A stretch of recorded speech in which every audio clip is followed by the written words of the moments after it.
ಕೆಮ್ಮಿಗೆ ರಾಮಬಾಣ ಅಂತಲೇ ಹೇಳ್ಬೋದು. ಇದನ್ನು ಈ ಕೋಲ್ಡ್ ಟೈಮಲ್ಲಿ ಮಕ್ಕಳಿಗೆ ಜಸ್ಟ್ ಏನಿಲ್ಲ, ಜೇನುತುಪ್ಪದಲ್ಲಿ ಇದನ್ನು ಅದ್ದಿ ಅವರಿಗೆ ತಿನ್ನಿಸೋದ್ರಿಂದ ಕಟ್ಕೊಂಡಿರುವಂತಹ ಕಫ ಅಥವಾ ಅಲರ್ಜಿ, ಕೆಮ್ಮು ಈ ಥರ ಏನಾದ್ರು ಇದ್ದರೆ ಹೊರಟೋಗುತ್ತೆ.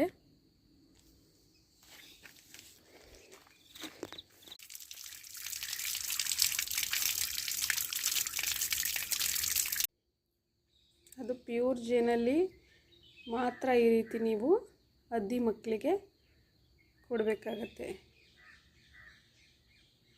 ವಿಡಿಯೋ ನಿಮ್ಗೆ ಇಷ್ಟ ಆದರೆ ಪ್ಲೀಸ್ ಒಂದು ಲೈಕ್ ಮಾಡಿ. ಇದೇ ರೀತಿ ನೆಕ್ಸ್ಟ್ ವಿಡಿಯೋ ಕೂಡ ನಿಮಗೆ ಈಸಿ ಅಂತೆ ಇನ್ಫಾರ್ಮೇಟಿವ್ ಆಗಿ ಇರುತ್ತೆ.